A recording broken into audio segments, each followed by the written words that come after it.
Il est à peine 9 h. Dans son appartement parisien, au chaud sous la couette, Léna, 23 ans, ne peut s'empêcher de se connecter sur son compte Facebook avant même d'avaler son café. La première chose que je fais le matin, c'est de faire un tour sur toutes mes pages. Facebook, Twitter, les pages que je gère, mon blog, etc. pour savoir un peu ce qui s'est passé pendant la nuit. Comme 26 millions de Français, elle est accro à ce réseau social et commence toujours sa journée par un petit brin de causette avec ses 361 amis. Je suis en train de parler avec des amis en direct. Là, ils sont aussi sur leur ordi ou leurs iPhones et on est en train de se parler parce qu'on a décidé de se voir plus tard aujourd'hui. Facebook, c'est le réseau social le plus connu dans le monde. Mais aujourd'hui, il en existe des dizaines et il en apparaît de nouveaux en permanence. Vous allez voir que Léna les utilise toute la journée dans toutes ses activités. Par exemple, lorsqu'elle se rend dans l'un de ses endroits favoris, commerce ou restaurant, Léna utilise un autre réseau social. Salut! Ça va? À peine salue-t-elle ses amis que Léna sort déjà son portable pour se connecter à Foursquare. Via son téléphone, elle partage avec tous ses contacts l'adresse de cet endroit qu'elle apprécie. Et en retour, ce réseau social lui permet également de connaître les bons plans et les bonnes adresses de ses amis. Dans le monde, 45 millions d'utilisateurs font comme Léna.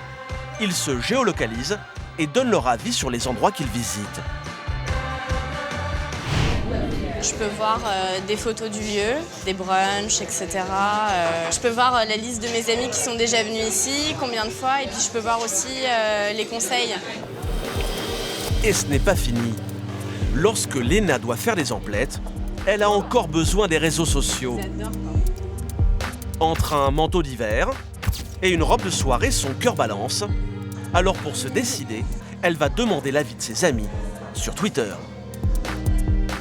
Comme près de 700 millions de personnes sur la planète, elle utilise ce réseau social comme une messagerie instantanée pour partager son humeur, des infos ou des photos. Je vais poster sur Twitter pour demander quelle tenue les gens préfèrent. Et en quelques secondes, Léna reçoit déjà des réponses. A priori, donc ce sera, comme j'avais dit, la robe noire. C'est ce que l'un de mes amis me suggère, que ce soit la robe. Sur le chemin du retour, la jeune femme n'a pas fini de sortir son téléphone de sa poche. Elle a repéré un message insolite sur un mur et souhaite le partager avec le monde entier. Cette fois, c'est sur Instagram que ça se passe. Un réseau social de partage de photos où Léna va publier son cliché. Au final, elle est sur Facebook, Twitter, Instagram, Foursquare, Google+, LinkedIn, Viadeo.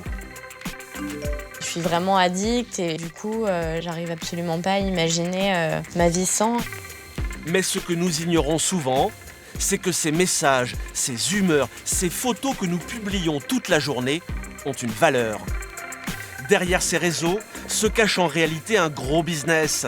Car les réseaux sociaux analysent, exploitent et rentabilisent nos données personnelles. Notre vie privée est devenue une mine d'or, le plus souvent à notre insu.